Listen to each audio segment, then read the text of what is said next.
나누겠습니다.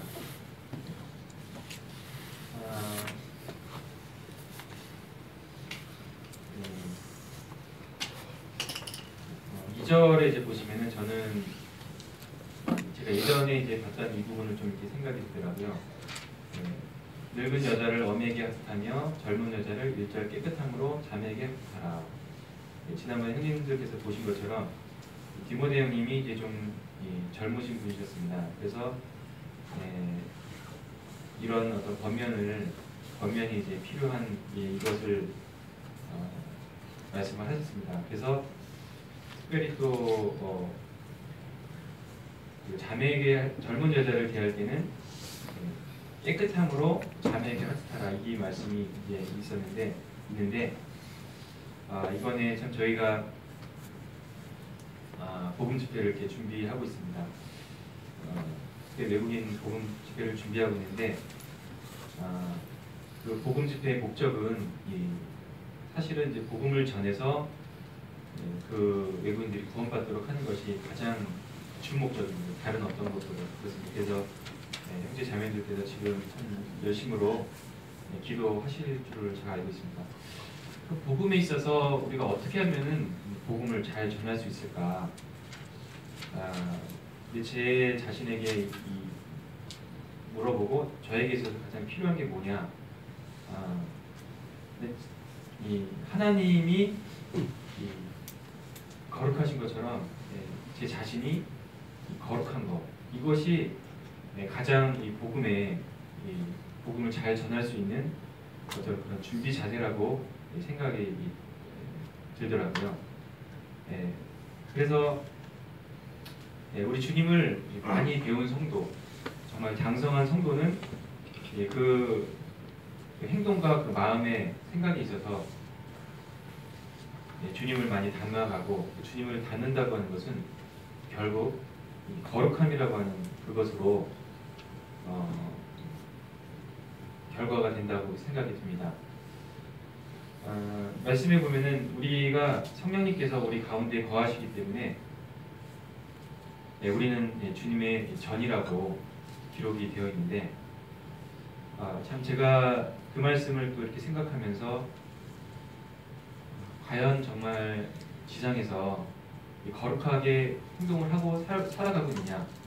내가 주님의 전인데 성전인데 이 주님께서 내 안에 계시는데 내 생각과 그 내가 보고 듣고 생각하고 즐기고 이러한 이 모든 것들이 주님의 그 거룩함에 과연 합당한 그것들을 내가 하고 있느냐? 이런 부분이 좀 많이 생각이 되더라고요. 그래서 참 그런 부분이 찔리는 것이 있다면은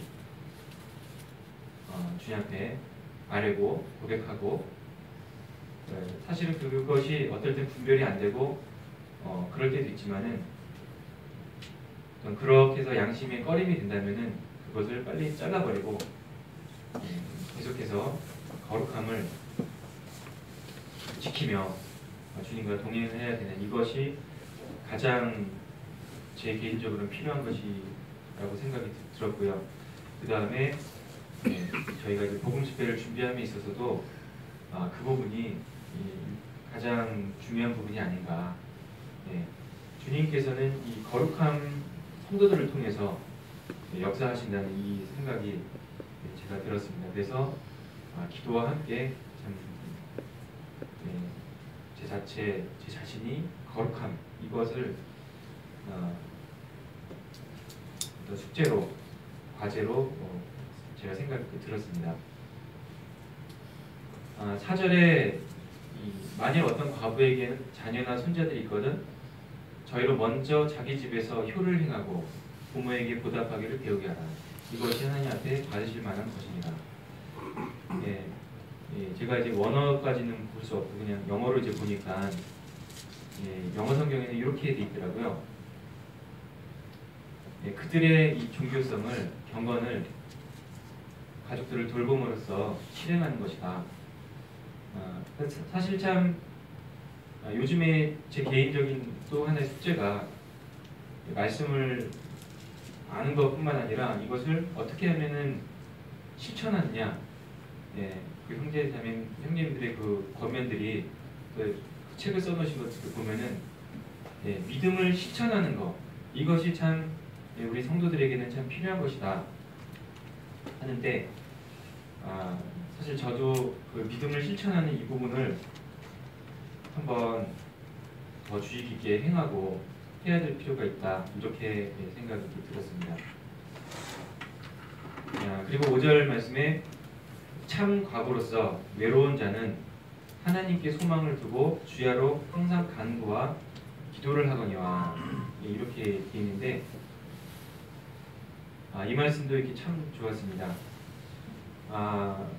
참 그리고 이 5장 전체적인 그 부분이 물론 이후에는 그 17절 이후는 장로 형제님에 관한 그 말씀이 나오지만은 1절로부터 15절까지는 15절 16절까지는 이 참 과부를 돌보는 이 부분에 대해서 기록이 되어 있습니다.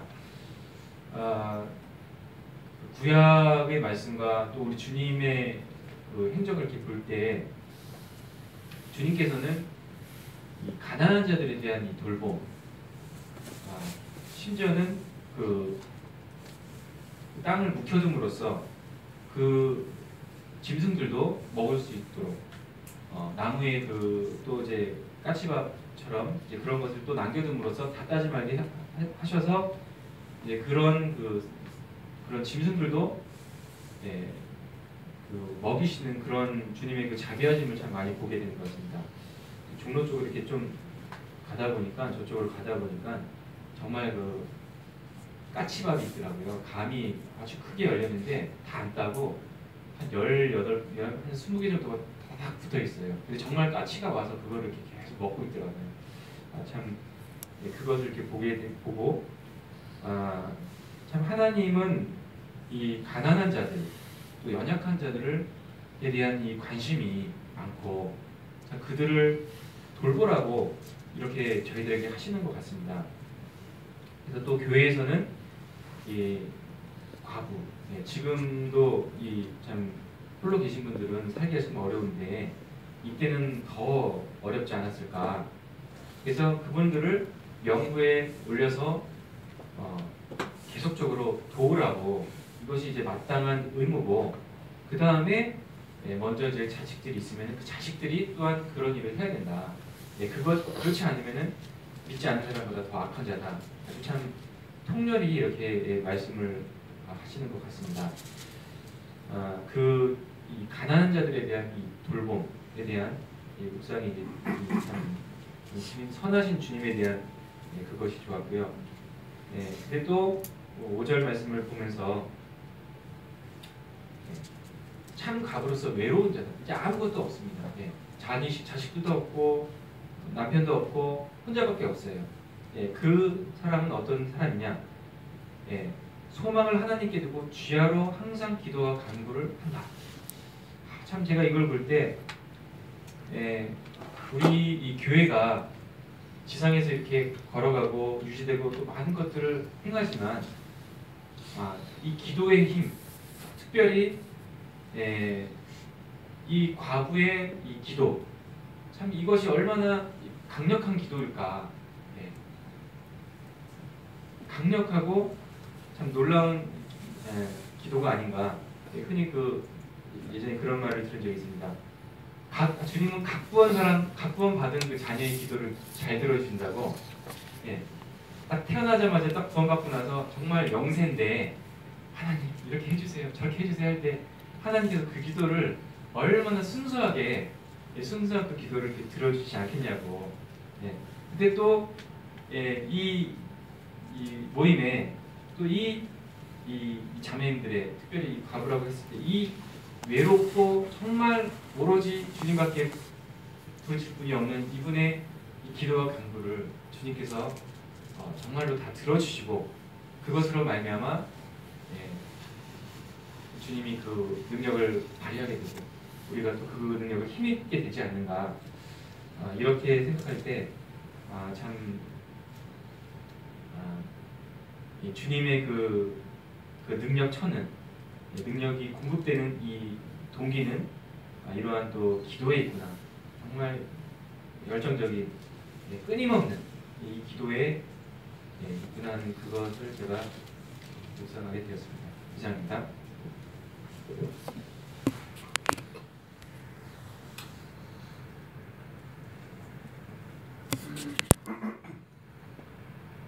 오장 말씀에는 특별히 저희가 어떤 교리적인 그런 내용보다는 실제로 저희 삶 가운데서 어떻게 행해야 될지 이렇게 준비하셔야 그런 부분이 나오는 부분 같습니다.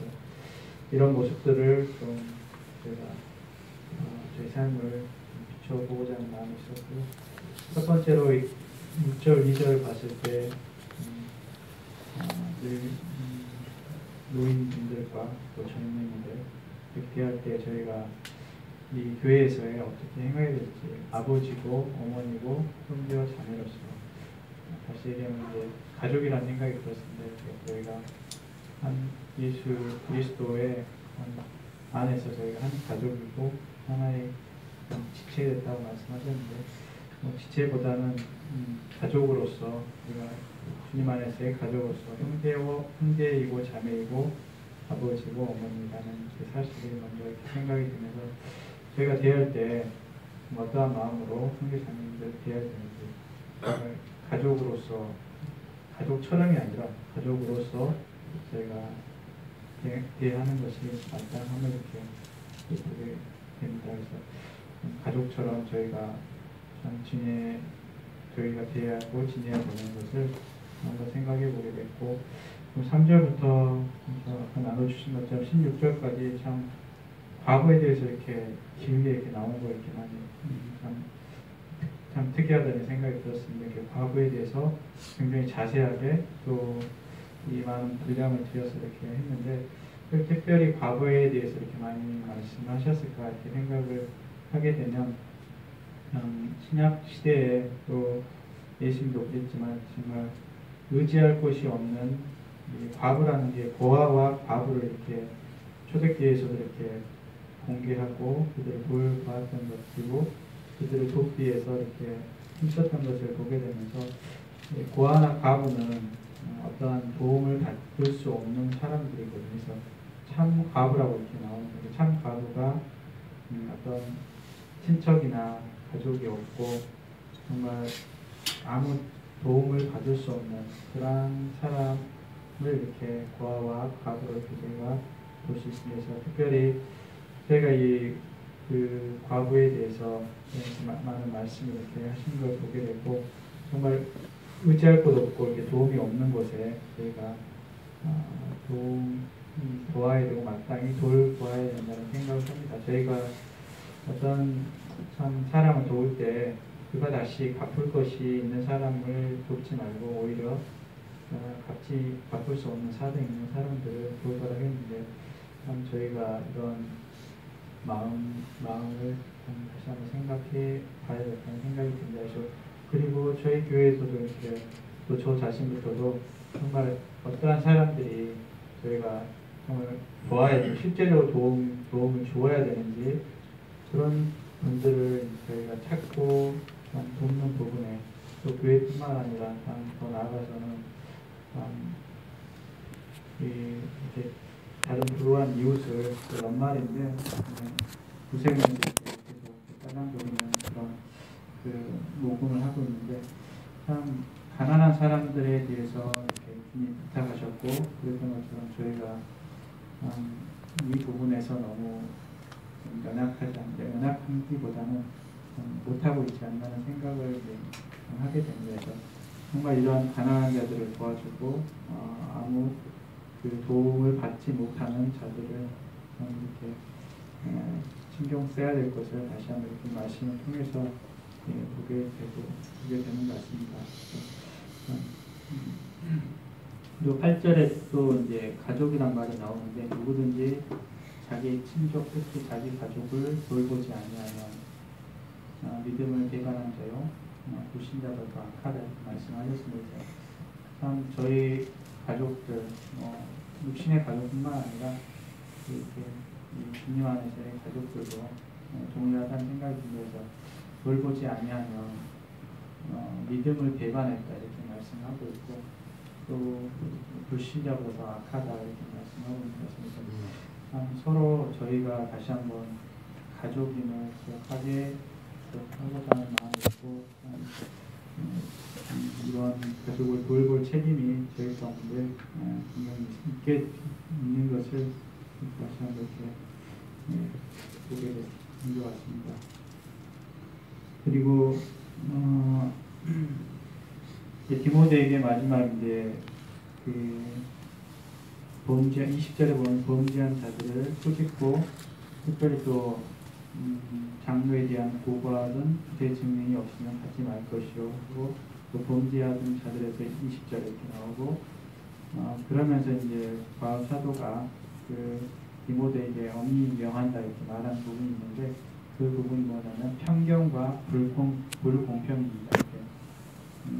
신약 그 사도행전에서도 그런 부분의 말씀이 좀 나옵니다. 그래서 과부를 구제할 때 이 과부 어느 이제 그 과부들이 구제에서 빠진 것을 보게 되거든요. 그것 때문에 다시 이제 협의를 하고 그런 부분에 이제 말씀이 나오는 사도행전에서 말씀이 나오는데 특별히 이렇게 범죄한 자들을 말씀에 이어서 꾸짖을 때 분별할 때 제 마음이 또 이제 특별히 21절 하나님과 그리스도 예수와 택하심을 받은 천사 앞에서 이렇게 말하고 내가 엄히 명한다. 그렇지만 저희가 쉽게 어떤 편견으로서 또 어떤 불공평하게 판단을 할 수가 있는 것 같습니다. 그렇기 때문에 편견이 없이 정말 주님 가족에게 하듯 또 정말 그 주님 앞에서 하나님 앞에서 하듯이 하라고 말씀을 너무 명하고 있습니다. 저희가 쉽게 저희 안에 좀 팔이 안으로 붙는다고 참 저희 유익이나 그렇게 생각을 이제 굳이 이제 인위적으로 안 하더라도 은연중에 저희가 편견을 갖고 있지 않는지 다시 한번 저희를 되돌아봐야 한다는 생각이 되고 또 정말 불공평하게 내가 하고 있지 않은 내 언행과 판단과 분별이 불공평하게 하고 있지 않는지 다시 한번 이렇게 되돌아봐야 된다는 생각이 듭니다. 디모데에게 이 엄히 이 부분을 명하고 있고 경솔하게 하지 말 것을 경솔하게 간소하지 말 것을 얘기하고 있고 또 지혜에 대해서 간섭하지 말고 경계를 지켜라 이렇게 말씀하고 있는 부분을 보게 되면서 특별히 이제 어떤 이런 남의 죄에 대해서 저희가 판단할 때 이런 마음을 가져야겠다는 엄히 명하신 말씀을 저희가 마음에 새겨야 된다는 생각을 한번 하게 됐고요. 24절, 25절 보면서 참 저희가 어떤 죄를 행하든지 악을 행하든지 어떤 선을 행하든지 밝히 드러난다. 그 감춰진 게 없다는 말씀을 하게 되면서 주님 앞에 우리는 참 사람을 이 말씀을 알면서도 우리가 사람 앞에서 참 행하기가 쉬운 것 같아요. 사람이 있으면 좀 더 하려고 그러고 또 없을 때는 그렇지 않는 마음 그런 마음이 사람에게 참 있는 것 같습니다. 그런데 참 저희가 이건 사람의 눈으로 보는 관점인 것 같은데 하나님 앞에서는 언제든지 저희가 보이지 않든지 보이든지 한 가지 언젠가는 밝히 드러난다. 죄뿐만 아니라 저희 선행도 주님 앞에 저희가 드러나기 때문에 제 마음이 사람을 의식하지 않고 어떤 환경을 의식하지 않고 언제 어디서든지 또한 그 사람이 있고 없고를 떠나서 참 신실한 마음과 하나님 앞에서 행하고자 하는 그런 마음이 있어야 될 것 같은 생각을 이렇게 보게 됐습니다. 이상입니다.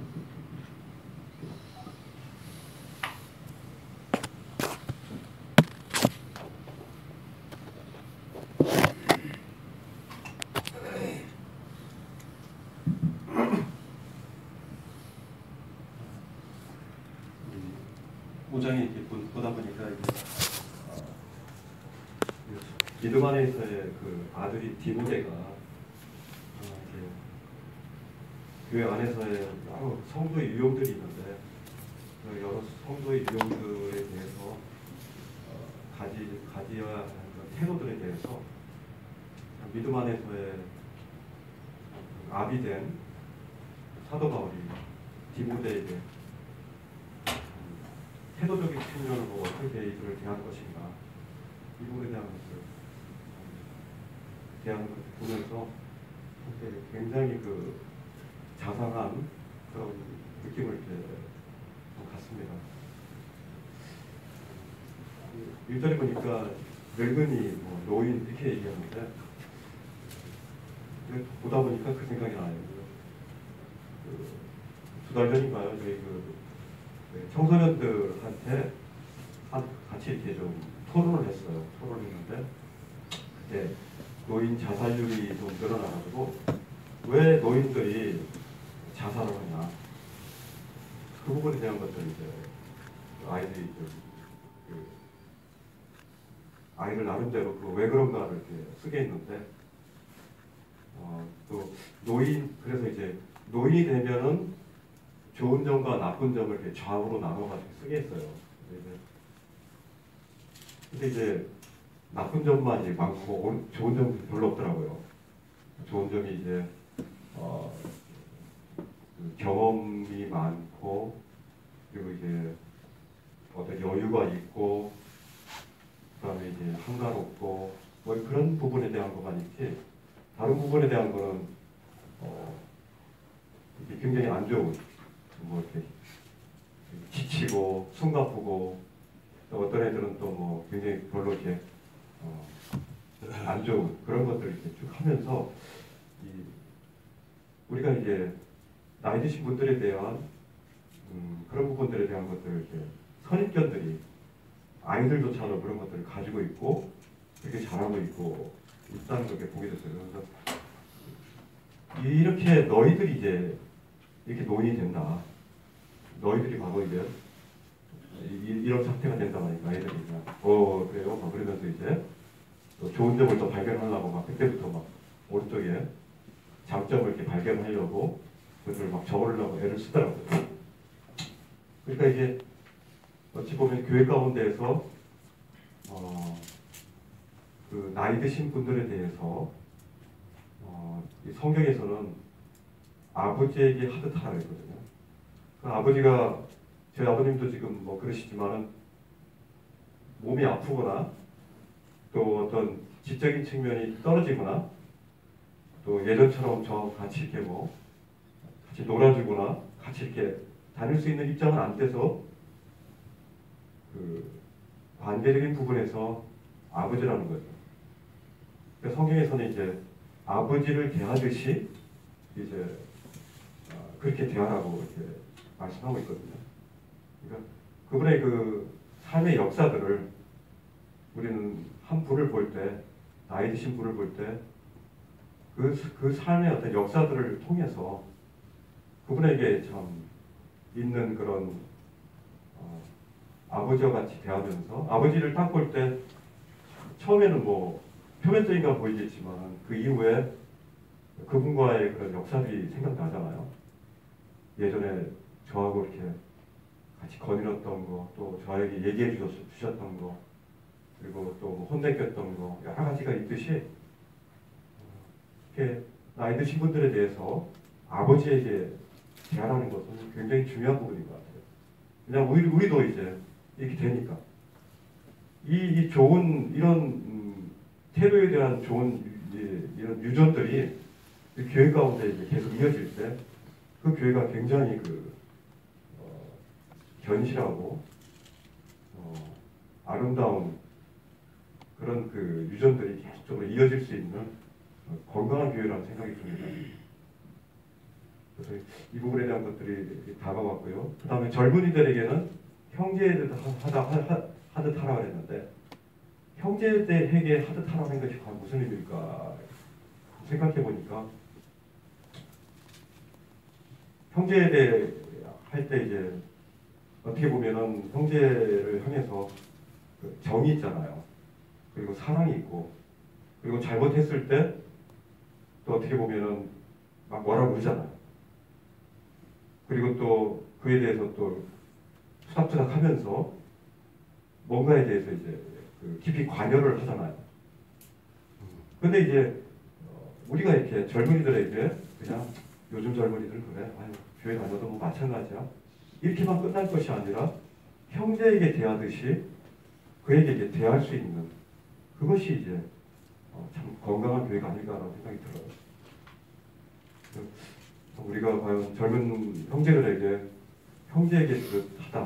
하듯 하라는 것이 어떻게 보면 많이 미치지 못한다라는 그런 생각을 많이 이렇게 자아내게 합니다. 또 늙은 여자에게도 어머니에게 하듯 하는 저는 그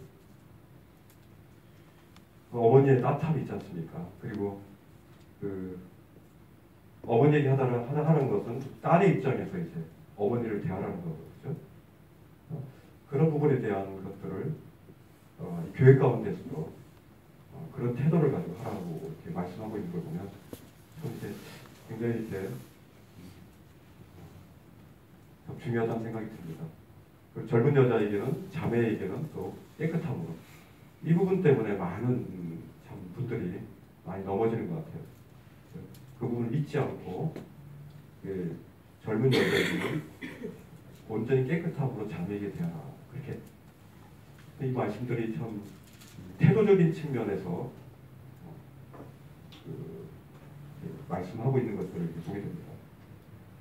여기 3절에 보면은 또 참가부라 그랬는데, 참가부라는 것은 이제 아주 정말 가난하고 정말 이렇게 누구에게도 이제 도움을 받을 수 없는 굉장히 궁핍한 그런 과부, 진짜 과부, 도움을 받을 수 없는 그런 과부를 아주 존귀히 여기라 이렇게 말씀하고 있거든요. 그렇지 않은 그런 과부들이 이제 자녀들이나 손자들이 있어서 그들로 이제 그분에게 먼저 이렇게 그런 필요에 대한 것들을 채우라고 했고, 참 과부에 대한 부분들이 이제 이렇게 나오면서 그들을 이렇게 돌볼 것에 대해서, 교회가 그들을 돌볼 거에 대해서 이렇게 말씀하고 있어요. 5절에 보면 참 과부는 참 과부로서 외로운 자가 있거든요. 그러니까 누구도 이제 그 곁에 있는 그 친족들이 없는 그런 그 과부는 하나님께 소망을 준다고 했거든요. 그 주야로 항상 간구하고 기도를 하거니와 그랬는데, 뭐 두 가지 그 측면이 있겠죠. 정말 어려운 과부이면 절망 가운데 정말 이렇게 힘든 그런 노년을 취하는 그런 과부들도 있고, 아니면은 이제 돌이켜서 이제는 이 땅의 절망과 이 땅의 저 외로움이 오히려 하나님을 소망케 하는 그런 오히려 더 큰 그 윤활유가 되고 오히려 촉진대가 될 수 있는 그런 이제 과부, 참과부의 두 가지 측면이 이제 생각이 됐습니다. 어쨌든 저희 교회 가운데 이런 어려운 그런 분들이 있다면 저희가 먼저 교회가 해주겠지라는 그런 측면보다도 저희 개인적으로 먼저 그 부분들이 다가가는 것들이 이 말씀들을 통해서 보면은 필요한 생각이 듭니다.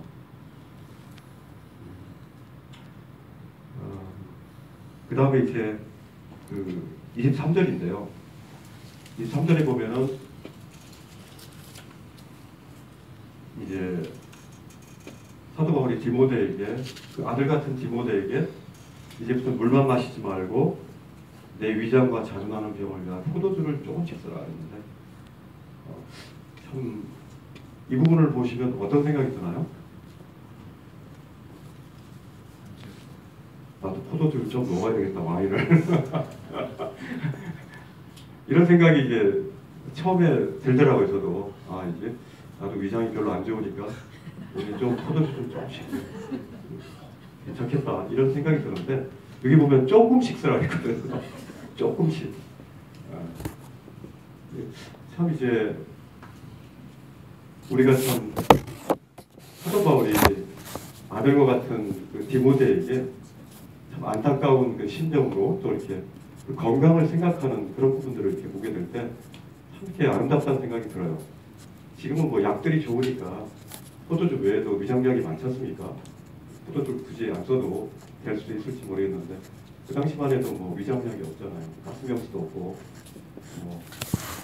뭐 페스탈도 없고 그렇기 때문에 그런데 이 부분에 대한 위장과 자주 탈이 나는 그런 병을 위해서 자신의 경험에 대한 부분들을 이렇게 말하는 걸 볼 때 참 이렇게 우리에게 득이 되고 유익이 되는 그런 부분에 대한 것들을 이렇게 또 나누는 그 어쨌든 이렇게 막 주고 싶어하는 그런 사도 바울의 그 마음들을 좀 읽을 수가 있어서 참 이렇게 아름답다는 생각이 들었어요.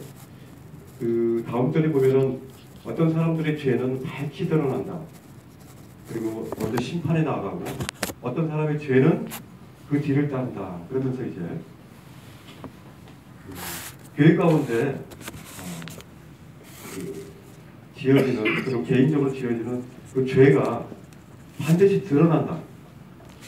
그래서 그 심판 때에 나아가고 그리고 이제 어떻게 보면은 처음에는 드러나지 않고 숨겨질지 모르겠지만은 그러나 그 뒤를 따라서 여전히 그 죄에 대한 드러남이 계속 될 것이다라고 이렇게 얘기하면서 우리가 참 그 성도들 향해서 이 세상에 대해서 우리가 그 마음으로나 행동으로 지어지는 그런 참 죄들이 결국 드러나게 된다라는 것들을 참 조심하게 되는 것 같고요.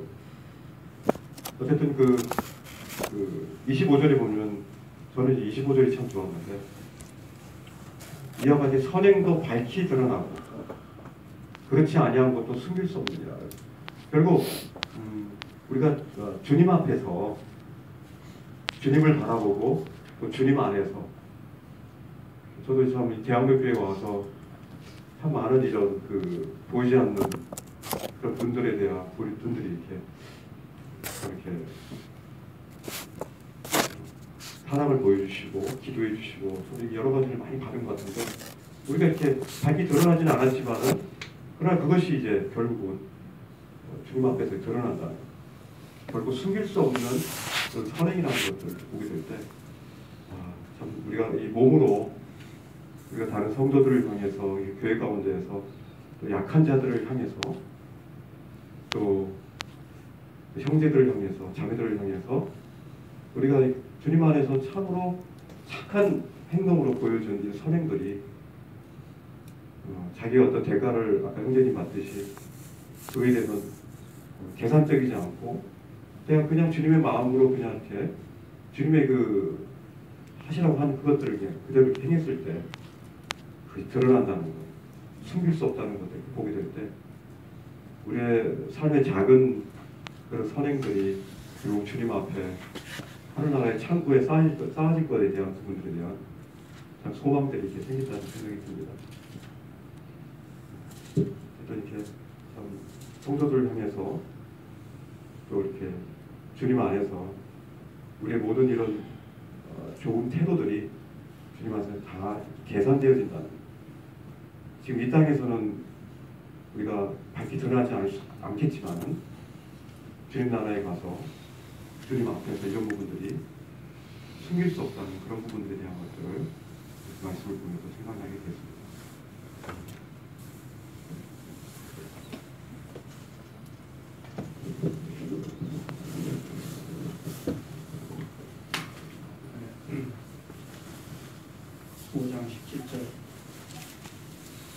잘 다스리는 장로들은 배나 존경할 자로 알되 말씀과 가르침을 수고하는 이들에게는 더욱 그리하지 것입니다.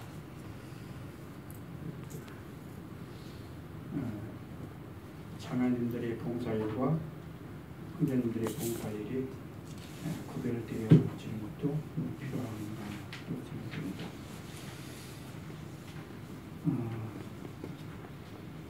이것은 뭐냐면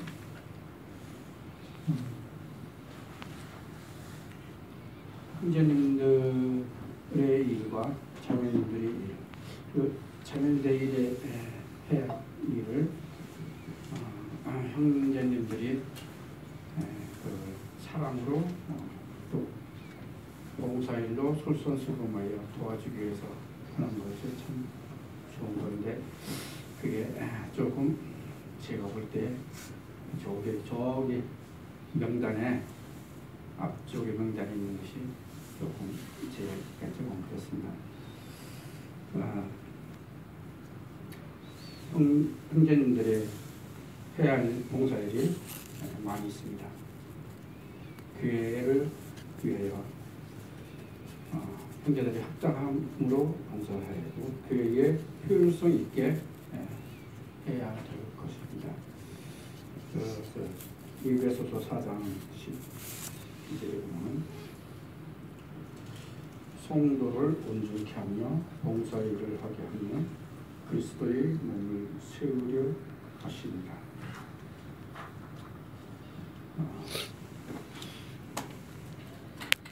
형님들이 할 일이 참 교회에서 할 일들이 많습니다.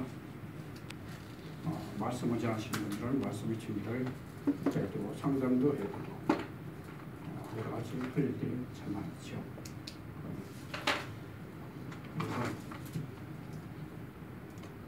그 효율성 있고 그 형제들에게 합당하게 할 수 있도록 그 봉사일을 할 수 있도록 일 잘하시는 일꾼들을 존경할 자로 알 때 말씀과 가르침에 수고하는 이들에게 더욱 그리할 것입니다. 이것이 꼭 필요한 걸로 봅니다.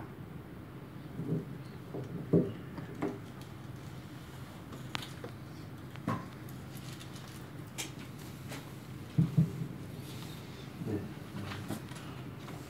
3장 14절부터 4장까지 경건에 대한 말씀이 나오다가 성도에 대한 말씀이 나오고 또 다시 6장에서 경건에 대한 말씀이 나옵니다.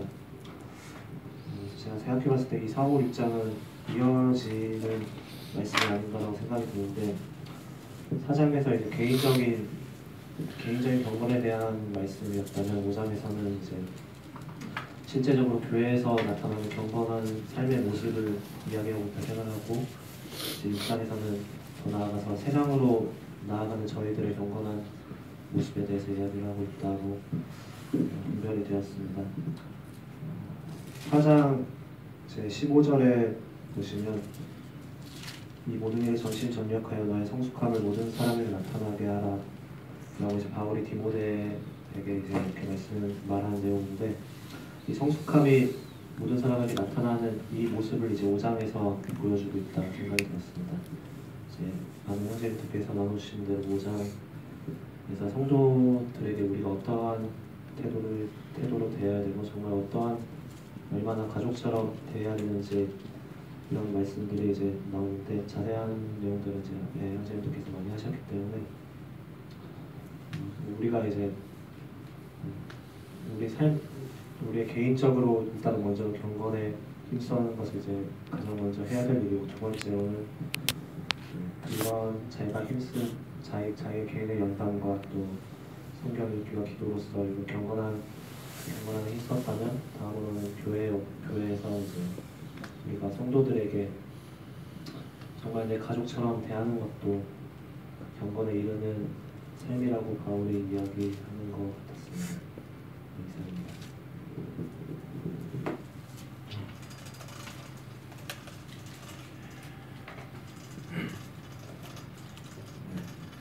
한송님이 은사가 훌륭하다는 생각을 해보고 있습니다.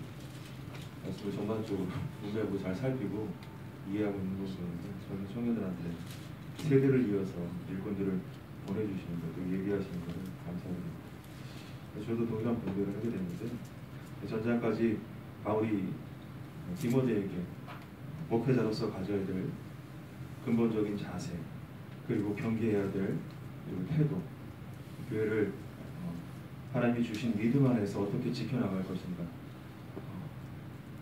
사실 구원이 지나갔다라고 하는 이런 영지주의자들이 있었고 또 행함을 통해서 또 행위를 통해서 자신들이 드러나고자 했던 그런 여러 가지 교회 잘못된 교리들이 만연된 상태에서 바른 믿음으로 에베소 교회를 지키시기 위해서 하나님이 바울을 통해서 또 디모데에게 당신이 이루어놓으신 그 아름다운 소망 10절에 우리 소망을 살아계신 하나님께 둔다라고 이제 4장 10절에 우리 소망을 살아계신 하나님께 둔다라고 하면서 이것을 믿는 믿음 안에서 거룩하고 영광스러운 신앙의 삶의 회복을 이들로 전달하시고자 했던 하나님의 뜻을 발견할 겁니다. 마찬가지로 오늘날도 우리가 이 땅에서 매여 있지만 하나님께서 본을 보이시고 예수 그리스도를 통해서 우리에게 완전하게 보이신 그 믿음의 삶, 새 생명의 삶, 영광스러운 부활의 이 소망을 두고 하나님 나라를 보면서 주님께 나아갈 때 그것이 하나님께서 원하시는 성도에게 원하시는 구원하신 바른 신앙의 삶이다라고 교훈하고 있는 걸 4장까지 바울이 이렇게 디모데에게 교훈하고 그것을 지키라고 얘기하는 것을 보게 됩니다. 5장에 일어서는 그러면 이런 삶의 증거를 어떻게 나타낼 것인가. 한성주가 미리 교제를 해줬지만 15절에 모든 사람이 받을 만한 자신의 삶을 통해서 이것을 증거를 나타내게 된다. 9절을 통해서 모든 사람이 받을 만한 이 소망 그리고 자신이 오기 전까지 이것에 대해서 전진전력해서 너의 삶을 통해서 네가 알고 있는 믿음을 온전하게 나타내는 그들의 신분과 연령이 각각 다르고 또 남녀노소에 대해서 어떻게 대하는지에 대해서 정확하게 그리고 구체적이고 실제적으로 교훈하는 바울의 모습을 통해서 사실 저의 모습을 또 주님이 교훈해 주셨습니다.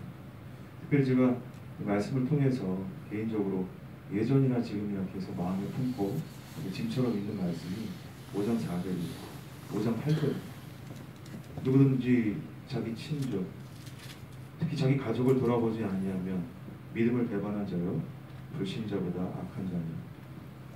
성도가 불신자들에게 정죄받아 마땅한 죄가 있다면 자기 가족을 돌아보지 않는 죄다. 물론 시대적인 상황이나 역사적인 상황은 가족의 부양 의무를 기피하던 그 성도들한테 이런 부분들은 이제 경고하고 있는 내용이죠. 그들의 생계를 책임지지 않고 결국 그들의 생계를 교회에게 진지도록 만드는 이 문제에 대해서 바로 경고하고 있지만 이 말씀은 제 개인적으로 굉장히 교훈을 많이 주고 그리고 항상 생각하게 하는 말씀입니다. 이 말씀과 더불어서 예수님께서 마가복음 7장을 통해서 이런 얘기를 해요. 이건 안 보이셔서 제가 찾겠습니다. 너희가 하나님의 계명을 버리고 사람의 유전을 지킵니다. 너희가 너희 유전을 지키려고 하나님의 계명을 잘 버린다. 모세는 내 부모를 공경하라 하고 또 아비나 어미를 회방하는 자는 반드시 죽이리라 하였거늘 너는 가로되 사람이 아비에게나 어미에게 말하기를 내가 드려 유익하게 할 것이 고르반 곧 하나님께 드림이 되었다고 하기만 하면 그만이라고 하고 제 아비나 어미에게 다시 아무 것이라도 하여 드리기를 허락하지 않는다. 예수님께서 이스라엘 백성들의 이 외식을 중시하는 그리고 이 외식적인 행동에 대해서 경계하는 말씀이 여기에 잘 드러나 있다고 생각이 듭니다. 고르만 제사라는 뜻이죠. 제물이라는 뜻인데 거칠고 외식이고 오늘날 이 내용을 살펴보면 이 말의 그 내용은 이게 외식이 어느 정도까지 진행되게 되면 배우자와 연기자와 같이 행동하는 모습. 그러니까 교회 안에 있을 때는 그럴듯하게 행동하지만 교회 밖을 가면 완전히 다른 사람. 히포크리톤이라는 뭐라는데요? 말인데요. 연기자, 외식하는 자다. 진정성이 없는 믿음, 그리고 실제성이 없는 믿음을 가지고 두 가지 의미죠. 복음을 전하지 않는, 가족에게 생명을 증거하지 않는 믿음, 그리고 실제적으로 가족에 대해서 생계의 부양과 그리고 그들에 대한 의무를 책임지지 않는 이런 행동인데 이게 사람의 유전으로 진행돼서 변해버리는 거예요. 어떤 형님 그런 얘기를 해주셨어요. 아버지하고 관계가 좋지 않아서 누가 아버님을 갖다 드리려고 이렇게 선물을 줬는데 그 그거를 그냥 교회 와서 그냥 이렇게 그 아시는 그 좋은 장로님한테 선물을 했대요. 그리고 나 주님 앞에 드렸다 이렇게 얘기를 하는데 그게 나중에 말씀을 깨닫고 보니까 잘못된 걸 교훈받았다 이런 얘기를 예전에 들은 간증을 들은 적이 있어요. 마찬가지로 사회에서 저에게 주어진 의무를 특별히 가족에게 대한 의무를 다 하고 있는가 다 하지 않는가를 살펴보게 됐고 내가 정말 연기자와 같은 삶으로 주님을 섬기고 있는 것은 아닌가. 정말 주님이 바울을 통해서 또 디모데에게 오늘날 우리들에게 전달하고 있는 또 나에게 전하고 있는 이 진정성 있는 믿음 그리고 실체화된 믿음 그리고 구체적이고 확실한 그 소망 가운데 이 땅에서의 삶을 소망하지 않고 주님 앞에 자신에게 주어진 시간과 마음과 물질을 최선의 것을 드리고 있는가 하는 것에 대해서 돌아보게 됐습니다. 그리고 23절 저도 개인적으로 좀 감사가 되는 말씀인데요. 바울이 디모데에게 이런 참 너무 놀라운 위로의 말씀을 주고 있는 게 아닌가 해보는 생각을 항상 하고 있습니다. 성도를 돌아볼 때 참 이런 마음으로 해야 되는데 자기도 어려운 상황이지만 바울이 갇혀있는 바울이 떠나있는 부분을 이제 잘 알고 그리고 이에 대해서 자세히 살피고 그의 사정을 알고 있다는 것. 저희가 이제 청년들을 맡게 됐습니다. 청년을 맡게 됐는데 전화를 해요. 하루 근데 요새 전화가 안 돼요. 안 받는 거예요. 우리 피하는 건지 찾아가고 이렇게 연락을 하고 그러면서 이제 될 수 있으면 형제들한테도 전화를 해요. 계속 안 되면 해보고 또 해보고 또 해보고 이게 전 가장 힘들어요.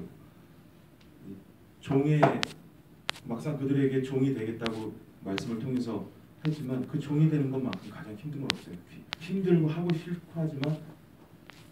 하지만 사정을 모르면 기도하지 않으면 그들에 대해서 어떻게 알 수 있는가. 특별히 잘 나오는 청년들 그리고 잘하고 있는 청년들을 볼 때 힘이 되고 신경을 더 쓰게 되는 거예요. 근데 잘 나오지 못하고 참석하지 못하는 청년들에 대해서 더 마음이 아프고 그래서 자주 전화해보려고 합니다. 그리고 난 이 바울처럼 내 사정을 조금이나마 알고 그리고 같이 교제하고 싶은 하루 마음이 있어요. 수요일날 아니면 일요일날 아니면 하루 나와서 이렇게 교제하는 내용 가지고는 정말 턱없이 부족하다. 실제적이고 그리고 내가 가지고 있는 믿음의 삶을 부족하나마 좀 같이 나도 못하지만 그래도 유지해야 되는 게 우리의 소망이잖아요. 못하지만 그건 좀 안 되지만 같이 이렇게 믿음을 또 소망을 품고 나아가는 그런 믿음의 삶을 주님 오실 때까지 유지해가는 것이 가장 중요하고 이런 믿음을 좀 갖고 싶다라는 것을 말씀을 통해서 교훈받는 시간입니다.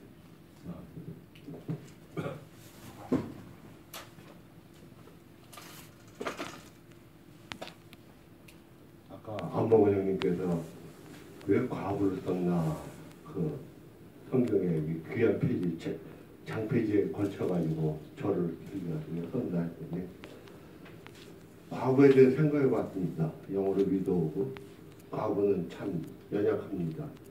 많은 세상의 율법에 얽매이게 되고 참 정력도 발산해야 되고 연약한 여자의 몸으로서 남편이 있다면 모르는데 연약한 여자의 몸으로서 세상을 이겨내야 되고 그래서 저는 이런 측면에서 생각했어요. 과부의 명부가 있는데 과부의 명부와 저는 이렇게 생각해 봤습니다. 참 과부가 누군가? 참 과부, 여기 앉아있는 분들이 전부 참 과부인 것 같아요. 그래서 이렇게도 생각해 봤습니다. 여기 계신 분들이 참 과부예요. 오직 그 아까 5절 말씀에 참 과부로서 외로운 자는 하나님께 소망을 둬 주야로 항상 간구와 기도를 한다. 우리들이 진짜 외로운 자입니다. 주님밖에 바라볼 수 없는데 참 세상적으로 어렵고 힘든 자인데 율법에서 남편에 있는 율법에서 헤어나가지고 참 과부로서 오직 주님만 바라보게 되지. 지금 나오미 같이 나오미가 나오미 같이 진짜 유약합니다. 자기의 며느리 롯을 갖다가 보낼 정도로 그 유약하고 그래서 과부를 갖다가 한쪽 측면에서 볼 때는 예전에 젊은 과부는 지금 여기 말씀했듯이 젊은 과부는 거절하라. 그 율법에 매인 과부는 거절하라 이겁니다. 정력으로 그리스도를 배반할 때 시집가고자 합니다. 이 주님께서 이 디모데전서 5장에 이 과부를 그렇게 많이 한 걸 갖다가 보면은 이게 우리가 옛날에 지금은 청과부가 됐지만 예전에 이거 우리가 과부였구나. 로마 3장에 나온 말씀을 수고수고되고 이렇게 한 말씀 있듯이 로마 3장에도 상대방을 이렇게 훑는 말이 있잖아요. 마찬가지로 꼭 주님께서 이 말씀을 이 5절을 끊고 그 다음에 6절에는 일락을 좋아하는 이는 살았으나 죽었습니다. 그러니까 믿지 않는 자라 이거죠. 꼭 경고의 말씀을 3개 구절마다 하나씩 집어했어요. 보니까는. 그리고 과부의 명부에 올 자는 나이 60이 덜 되지 아니하고 한 남편의 아내였던 자로서 이걸 볼 때 저희가 세상 나를 누리고 의지할 것이 금전과 지위와 위치 이거 했는데 그러니까 젊은 과부는 거절하라. 그리스도를 배반할 때 시집가고자 합니다. 참 말이 의미심장해요. 그러니까는 이 육신에 속해 있으면 언제든지 주님을 배반한다 이거죠. 그래서 처음 믿음을 저버렸으면 심판을 받느니라. 이건 믿지 않는 거와 똑같은 거죠. 그 과부의 말을 하면서 주님께서는 이게 교훈을 주십니다. 그 니들은 창과부이기 때문에 5절 말씀과 같이 창과부로서 외로운 자는 하나님께 소망을 둬 주여로 항상 간구와 기도를 한다 이거죠. 저희들이 매달릴 것은 주님밖에 없는 것 같습니다. 그래 놓고 나서 만일 믿는 여자가 과부 친척이 있거든 자기가 도와주고 이것은 기도로 동력하라 이거죠. 기도로 동력하라. 자기가 물론 물질로서는 100% 좋지만 그런 형편이 못할 때는 기도로 동력해주고 말씀으로 교제해주고 그래서 여기 16절까지 과부와 참 과부의 그 주님께서 비유를 하신 것 같아요. 물론 이건 제 단편적인 생각인지 모르지만 이 말도 계속 과부, 청과부, 과부, 청과부하다 율법에 있다가 은혜 있는 사람 모든 것을 저버리고 이제 이쪽 편 저쪽 편을 나누게 되더라고요. 이분법적으로 해석하니까는 믿지 않는 자와 믿는 자, 율법과 은혜, 그 다음에 믿는 자와 믿음을 배반한 자. 그게 주님께서 이렇게 그 사이마다 이렇게 말씀을 집어여주시더라고요. 그래서 젊은 과부는 11절, 젊은 과부는 거절하. 이는 정욕으로 그리스도를 배반할 때 시집가고자 합니다.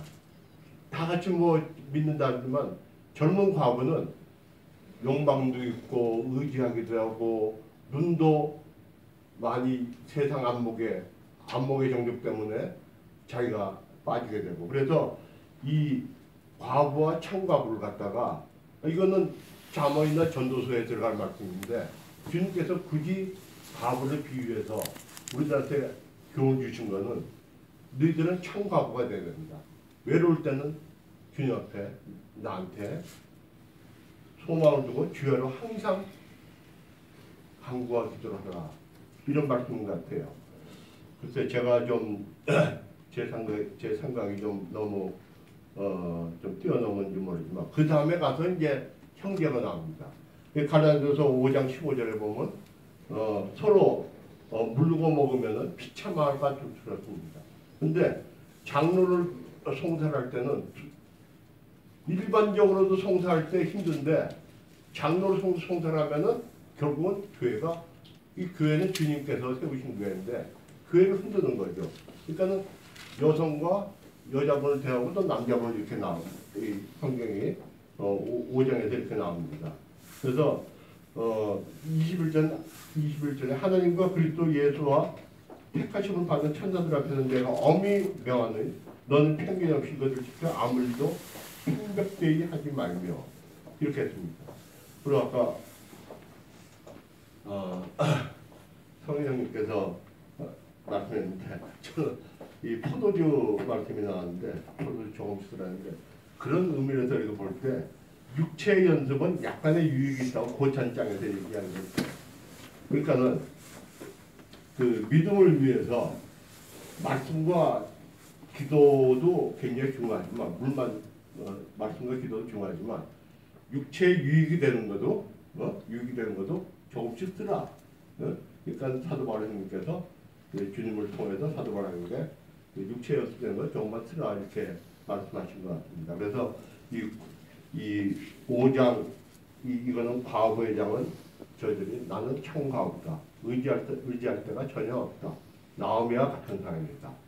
그리고 예전에 젊은 과부가 아니었고 이렇게 청과부로 만들어가지고 생명책이 기록되고 오직 외로울 때 주님 앞에 과부 청과부는 외로울 때 누구한테 의지하겠습니까? 주님밖에 의지할 게 없지 않습니까? 우리 다 마찬가지 아니에요.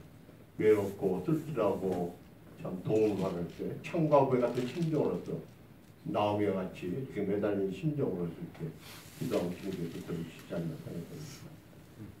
이상 제가 너무 제 생각과 해서 좀 오버된 비하는지 모르겠습니다. 이상입니다.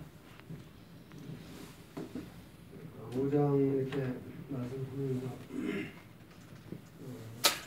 디모데한테 디모데 전체를 볼 때 교리적인 측면, 특히 또 교회 실리적인 문제, 어떻게 서로 봉사해야 할 것인가 하는 그런 부분들을 이렇게 언급을 하신 것 중에서 특히 이제 5장을 보면 저는 그런 생각이 들었어요. 1절에 보면 늙은이를 꾸짖지 말고 이 말씀을 보면서 정말 저는 교회 안에서 나이 드신 분들을 홀대하거나 꾸짖는 그런 분들이 있으리라고 생각하지 않습니다. 근데 정말 저는 이 말씀을 보면서 정말 먼저 인사하는 법부터 배웠으면 좋겠다는 생각이 들었어요. 정말 우리가 이 말은 다 인사를 한다고 하지만 정말로 이렇게 인사는 정말 그 필요한 부분인데 인사를 잘못해서 어려움을 당하는 그런 것들을 많이 보게 됩니다. 그래서 나이 드신 분들을 꾸짖거나 그런 건 아니었나 할지라도 정말 이 손익분들에게 정말 고개를 깊이 숙이는 인사는 정말 우리가 먼저 훈련의 연습이라도 필요하겠다 이런 생각을 해보게 되었습니다. 그리고 이제 아마 우리 디모데에게 그 1절부터 이렇게 16절까지는 교회 성도들과 과거에 대한 말씀을 이렇게 하고 있고 17절부터는 교회 시리 문제와 강로에 관한 말씀을 하고 있는 걸 보면서 아마 그때 그 교회로 교회 안에 공개하는 문제가 상당히 이렇게 좀 말이 많았던 것 같아요. 제가 보면 사도행전 입장에서 보면 헬라파와 이렇게 히브리 다 서로 이렇게 성도들 간에 그 공개하는 문제 때문에 말이 많았었는데 아마 이때 당시에도 가난한 사람들을 교회 안에서 구제하는 문제 때문에 아마 문제가 많이 있었지 않나. 그래서 여기 있는 말씀을 저는 그렇게 분별이 됩니다. 정말 디모데는 공의롭게 해라. 그렇게 과부를 돕는 그런 부분도 정말 어떤 분들이 정말 진실로 교회에서 도움이 필요한 부분인지를 잘 분별해서 할 것을 아주 이렇게 참가부란 말을 3번이나 했어요. 진실로 가부된다. 그런 사람들을 잘 구분해서 교회 안에서 공개를 해야 된다. 그런 말씀으로 저는 이렇게 분별을 했습니다. 그래서 정말 우리가 도울 때 어떤 그 불편보다 여기 21절에도 보면 편견 없이 하고 불공평하게 하지 말고 이런 말씀들을 보게 되면 교회 안에서 공개하는 이런 부분도 정말 어떤 그 개인적인 측면에서 거리를 한다는 그런 게 아니라 모두가 다 아멘을 하다갈 수 있는 그런 좀 불편함이 없는 그런 그 공개를 할 것을 우리 디모데에게 이렇게 권면을 한 것으로 분별이 되어집니다. 그래서 정말 교회 안에서 도울 때 내 마음에 맞고 안 맞고 그런 측면이 아니라 정말로 도울 사람들을 도와주고 있는가 이런 부분들을 우리 디모데에게 하신 말씀을 분별이 되어지면서 정말 우리 교회 안에서도 우리가 이렇게 돕는다고 도울 때 정말 후회됨이 없이 물론 뭐 60인은 처음 가보가 아니라도 명절이 된다든지 이렇게 연말 연시가 되면 어려운 우리 이웃들이 있잖아요. 성도들도 있고 정말 그런 분들을 도울 때 정말로 잘 이렇게 선정을 해서 도왔으면 참 좋겠다. 그래서 그런 말씀으로 저는 이렇게 분별이 되는 거예요. 교회 안에서는 이렇게 구제를 할 때 정말로 도울 사람을 도왔냐 이런 부분들이 분별이 되어지고 그다음에 이제 우리 디모데에게 어떤 말씀을 하시냐면 정말 이렇게 한쪽으로 치우침이 없이 함부로 이렇게 만약에 일꾼을 세운다니 할 때 정말로 겸손함에 쏘지 마라. 그걸 아주 이렇게 하시는 것 같아요. 여기 보면 아무에게나 경솔히 안수하지 말며 이 말은 정말로 일꾼을 교회 안에서 세울 때 정말로 잘 분별해서 세우지 않으면 나중에 정말 그 교회를 어려움이 될 수 있기 때문에 디모데에게 정말 자식 같은 심정으로 아마 이런 말씀을 하시지 않겠나 이렇게 생각이 돼요. 정말로 네가 이렇게 안수를 할 때 잘해서 교회 일꾼들을 세워야지 그렇게 어떻게 자기의 어떤 것에 떨려서 일꾼을 세운다는 이거는 절대 안 된다. 이런 거를 이렇게 말씀을 하고 계시면서 앞에 있는 전반적인 말씀들은 전부 다 이렇게 디모데에게 아주 경건한 삶을 이렇게 요구하는 것으로 분별이 돼요. 그래서 앞뒤 문맥 전혀 관계없이 그 24절에 보면 3절에 보면 물만 마시지 말고 위장과 탈이 나는 병을 이하에 포도주 쓰라. 앞뒤 문장이 전혀 안 맞거든요. 갑자기 잘 나가다가 왜 이 말씀을 하셨을까? 저는 이런 걸 보면서 사도 바울님이 그렇게 경건한 그런 것만 계속 강조를 이렇게 하게 되면 디모데가 너무 이렇게 그럴 것 같아서 정말 이 건강을 위해서 좀 이 포도주를 조금씩 써라. 참 그런 그 살아 깊은 앞에 보면 전부 이 경건한 삶을 사람들로 계속 추구를 하고 있잖아요. 끝까지 그러면 너무 그럴 것 같아서 정말 사도 바울님이 이렇게 건강 좋지 않는 디모데에게 포도주를 같이 써라. 그런 것 때문에 죄의식을 갖지 말도록 그런 그 배려를 하시는 것을 보게 될 때 정말 우리들이 어떻게 교회 안의 성도들을 아비의 심정으로 대해야 할 것인가 이런 생각을 해보면서 저는 마지막으로 정말 나이 드신 우리 이인성 부친을 가끔 볼 때마다 그런 생각이 많이 들어요. 이 말씀이 생각이 돼요.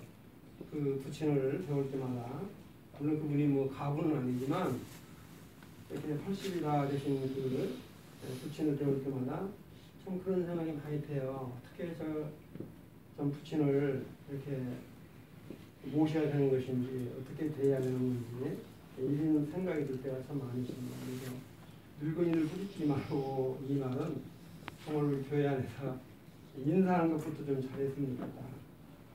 인사 안에서 어려움을 당하는 그런 일들이 없었으면 참 좋겠다. 이런 생각이 들어서 말씀을 마치겠습니다.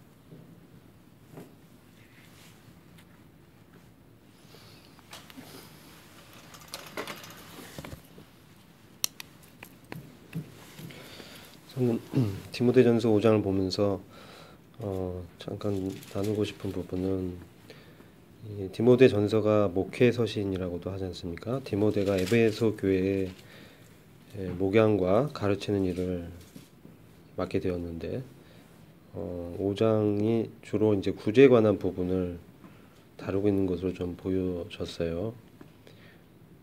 근데 과부의 구제 부분을 아까 한 교제해 주신 것처럼 잘 분별할 것을 말씀을 하고 있는데 그 기준이라든지 과부의 수에 늘 사람들은 교회가 공개할 과부의 숫자에 늘 분들에 대해서 자세하게 말씀하고 있는 것을 보게 됩니다. 그래서 당시 그 사도행전을 저희가 참고 삼아 보면 사도들이 그 예루살렘 교회가 이 수가 불어나면서 이 뭐 헬라파 그 그리스도인과 유대파 이제 그리스도인 간에 그 공개에 있어서 불공평한 일들이 생기니까 그 일을 해결하는 것이 참 과중한 짐으로 와닿았다라는 것을 저희가 잘 알고 있습니다. 그때 사도들이 그 말씀과 기도에 전념하고 일꾼들 7을 세워서 이 과부라든지 그 교회 공개를 담당하는 것들을 맡기는 부분을 보게 됩니다. 근데 이 디모데전서가 쓰여진 이때는 그 이후로 약 30년이 더 지났던 때로 분별이 되는데 그때에도 이런 부분이 문제가 되는데 제가 말씀드리고 싶은 거는 이 디모데가 우리가 그냥 알기에 그렇다면 디모데가 이 공개하는 기준을 알아야 될 위치에 있었다는 거죠. 그러면 이 공개 기준을 봤을 때 이건 실무적인 부분인데 이것은 집사의 직분에서 하는 일인가? 라는 것을 이제 좀 생각해 보게 됐어요. 사도행전에 사도와 이제 7 집사라고 얘기하지만 사실 이제 집사라는 것은 그 이후에 세워진 겁니다. 그래서 이 초대교회의 이 과도기적으로 이런 일을 봤을 때 처음에는 사도가 이런 과부들을 공개하는 일을 직접 했다라는 것을 보게 됩니다. 그 이후에 7명의 일꾼이 이제 그 일을 맡아서 하는데 그들이 스데반이라든지 빌립과 같이 이 전도자나 이 교사나 대언자의 은사를 가진 분들이 있었고 이런 것도 쭉 봤을 때 그 일이 전승이 제 분별은 디모데 전서의 목회 서신에 디모데에게 그 일을 자세히 이렇게 기준을 다시 정하는 걸 봤을 때 장로의 일로 저는 좀 분별이 됐어요. 네, 그런 부분을 좀 말씀드리고 싶고 그래서 장로의 일 중에 이 과부들을 이렇게 나누고 분별하는 그런 일들이 매우 이제 중요했다라는 생각이 좀 되어져서 좀 다른 분들이 좀 나누지 않으셔서 제가 좀 보완해서 나눴고요. 그 다음에 이 부분도 나누지 않으셔서 이제 나누지 않은 부분들만 제가 교제하고자 합니다. 12절을 보면 이 젊은 과부들을 거절하라 하면서 그들은 그리스도를 대적하여 방탕하기 시작할 때 결혼하리라. 그들은 자기들의 처음 믿음을 내버렸으므로 정죄를 받느니라. 그럼 이게 개역 성경은 정죄를 받느니라는 부분을 심판을 받는다 뭐 이렇게 번역하고 있어요. 그러면 젊은 과부들이 그냥 11절과 12절의 그 두 구절만 보면은 젊은 과부들이 결혼하게 되면은 그들은 심판을 받는 것이냐 라고 해석할 수 있겠죠. 근데 그런 뜻이 아니고 이 부분은 제 분별은 그 이들이 젊은 과부들이 사실 이제 과부의 수에 들어갔던 것 같아요. 근데 이제 과부의 그 명단에 올라가게 되면 경건한 삶과 주님을 바라보는 삶을 이렇게 지속적으로 하는 부분이 따라야 되는데 그렇지 못하고 육신적으로 이제 행하고 살았다는 거죠. 그래서 급기야는 그들이 아마도 그 불신 결혼을 하게 되지 않았나. 11절에 그렇게 좀 분별이 돼요. 그래서 이렇게 되는 부분들은 그리스도를 대적했다라고 이 말씀을 하고 있습니다. 그리스도를 대적하고 회방하는 것으로 이 말씀하는 걸 봤을 때 그렇게 좀 저는 분별이 되고, 이렇게 됐을 때 이제 그런 부분에 있어서는 이미 그런 행위를 했을 때 그들이 주님 앞에서 처음 믿음, 이 믿음은 이 구원 얻는 믿음을 얘기한다기보다는 이 믿음은 주님 앞에서 엄숙한 서원을 한 것으로 분별이 됩니다. 이 믿음의 원어 자체는 그런 의미가 있습니다. 그래서 주님 앞에서 엄숙한 서원을 했는데 그것을 내버렸다는 거죠. 그리고 그 일로 인해서 그들은 이미 심판자의 결정을 받은 것이다. 이 지옥 가는 그런 심판이 아니라 그들은 이미 그 주님 앞에서 서원했던 것을 버리고 다시 재혼하면서 불신 결혼을 하게 됨으로 인해서 그들은 주님 앞에서 그 주님을 대적한 것이고, 그로 인해서 이미 그들의 행동이 선하지 못하고 주님의 판단을 받은 것으로 말씀을 이제 저는 좀 보여지고요. 그렇게 해석이 됩니다. 그래서 이제 그런 부분을 좀 보게 되고, 17절 보면은 이때 이제 그 잘 다스리는 장로들을 두 배나 존경할 자로 여기되 특별히 말씀과 교리로 수고하는 이들에게 그리할지니라. 저는 이 부분이 전체적인 문맥에서 봤을 때 잘 다스리는 장로를 어떻게 두 배나 존경하는가, 이런 부분을 좀 생각해 보게 됩니다. 그것은 이제 인사를 두 번 하거나 마음으로 존경하는 마음을 다른 사람을 100을 하면 잘 다스리는 장로는 200으로 존경하는 뭐 그런 의미인가.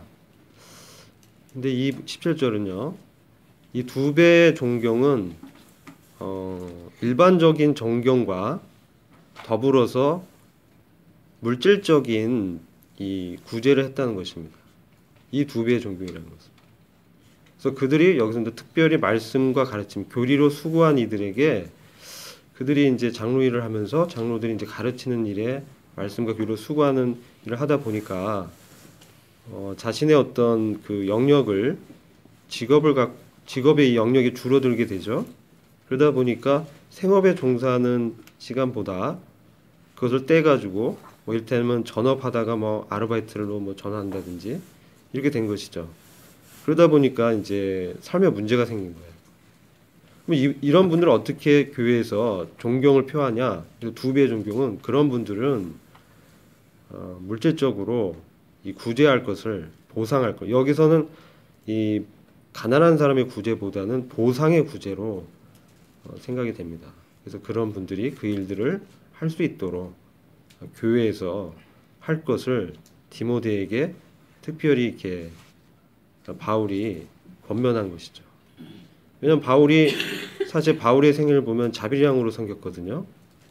자기 직업을 가지면서 전도와 또 이 교회 그 교사 일을 했죠. 전도자와 교사 일을 주로 했는데 본인이 이게 그런 일을 했을 때 이 겪었던 어려움을 그가 이제 디모데에게 그런 부분을 경험적으로 알기 때문에 교회에서 마땅히 지역 교회에서 그런 분들을 공개할 것을 가르친 것을 좀 분별이 됩니다. 그렇게 하면서 18절의 그 근거를 구약 성경을 들어서 분명하게 확실하게 얘기하는 거죠. 그것은 그들이 하나님의 일을 하고 있는 일꾼이기 때문에 보상을 받는 것이 합당하다라고 하는 것입니다. 그래서 이런 부분들을 좀 보게 되고요. 19절을 보면, 근데 이제 아름다운 것은 자비량으로 하는 것이 더 본이 되고, 바울도 그런 본을 보였기 때문에 그렇게 분별이 되나, 이 말씀의 의미는 그렇다는 것을 제가 말씀드리는 것입니다. 19절에 장로에 대한 고발을 얘기하는데, 이 장로들이 실수를 하거나 범죄하지 않아서 그런 것이 아니라 장로를 이제 고발할 때 이 두세 증인 앞에서 이제 하라고 돼 있지 않습니까? 그것은 왜냐하면 인도자들을 이제 송사하거나 고발함으로 인해서 교회의 행정이나 이런 영적인 일들이 어려움을 겪을 수 있기 때문에 그렇다는 겁니다. 그래서 그런 차원에서 장로들은 특별히 보호를 받을 필요가 있다는 거죠. 그래서 두세 증인 앞에서가 아니면 송사를 받지 말라고 지금 돼 있어요. 디모데가 어떤 사도 바울이 파견한 장로잖아요. 근데 에베소 교회에 또 장로들이 있었을 겁니다. 근데 그 장로들이 어떤 일을 잘못하고 뭐 이런 일들이 있겠죠. 그러니까 이런 규례들을 쭉 그 사도 바울이 권면하면서 그들에 대해서 다른 일들이 고발할 때 특별히 이런 부분을 얘기하고 있다는 것은 좀 주목하게 되죠. 그래서 그게 되고 저는 또 이런 생각이 돼요. 이 젊은 과부들이 돌아다니면서 이 말을 많이 한다고 돼 있어요. 말을 많이 하는데 이 집 저 집 돌아다니며 수다하고 참견한다. 주님을 경외하고 기도하고 말씀에 창념하고 이렇게 해야 이제 참 과부로서 교회의 구제를 받을 수 있는데 그렇지 않고 돌아다니면서 주로 수다하고 참견한 이 일에 누가 대상이 될까 했을 때 교회 인도자들도 가십거리로 이렇게 말에 이렇게 회자돼서 되었지 않았을까. 그래서 특별히 증인이 있어야 된다라고 이제 얘기를 해서 그런 일들을 막아서 교회의 행정 부분을 그 바울이 세우고 있다 이렇게 좀 보여줬어요. 그리고 22절의 안수 부분은 좀 이 말씀이 쉽지 않은 것 같습니다. 보통 이제 구약 시대 때는 봉사자를 세울 때 이 안수를 했는데 신약에서 안수의 의미는 구약의 그런 제도와 연결해서 이 안수를 성직자를 세우는 것으로 임명할 때 보통의 경우 그렇게 이제 해석합니다. 일반 그 기독교 신학자들이. 근데 저희 모임에서는 성직을 세우는 부분이 그런 면이 아니잖아요. 우리 모임은 특별히 이 은사자의 경우는 그 은사를 주님께서 주심으로 그것을 이제 드러내는 거지 않습니까? 그래서 그런 부분에 청구를 받게 되는데 안수를 했다 해서 그 사람이 그러면 은사를 행하는 어떤 은사자가 되거나 아니면 직분을 맡은 어떤 그 일꾼이 되는 그런 차원의 그런 것이냐 이런 부분이 좀 해석에 좀 어려움이 사실 있고요. 그래서 저는 이 부분이 일상적으로는 직분을 그 임명할 때 하는 안수 쪽으로 이제 해석하는 그 부분도 좀 건전한 해석을 좀 보였고요. 안수를 통해서 은사를 주어지는 않기 때문에 그렇게 좀 보면 될 것 같고 다른 한편에서는 아무에게나 안수하지 말라라고 했을 때 이런 부분을 이 안수라는 부분은 특별히 그 동일시의 의미가 있습니다. 교회에서 이제 디모데가 목회자고 장로의 일을 맡은 사람이 이 안수를 할 때는 그 대표성이 있고 어떤 일꾼을 세우거나 또 다른 뭐 기도를 하거나 이 안수라는 건 특별한 기도지 않습니까? 그렇게 했을 때 교회의 대표적인 의미의 그런 안수의 차원에서 교회의 대표가 그 사람에 대해서 어떤 하나님의 일을 맡기고 이런 측면에서 할 때는 좀 주의를 깊이 좀 하고 선뜻하지 말라라고 하는 것을 이제 보게 됩니다. 그래서 아까 형님이 그런 교제했을 때 좀 동의가 되어졌고요. 그리고 24절에 이 죄가 드러나는 것은 문맥적으로 보면은 그 과부의 어떤 구제의 측면에서 과부들이 이 죄들이 드러나는 부분으로 인해서 그것이 이제 먼저 심판의 결정, 먼저 판단을 받는 부분 그런 부분으로 좀 볼 수도 있다고 보여지고 그리스도의 심판대에서 누구나 다 심판대 앞에 서는 그런 부분이 있기 때문에 그 두 부분 다 이제 좀 해석이 가능한 것으로 여겨집니다. 그래서 이상입니다.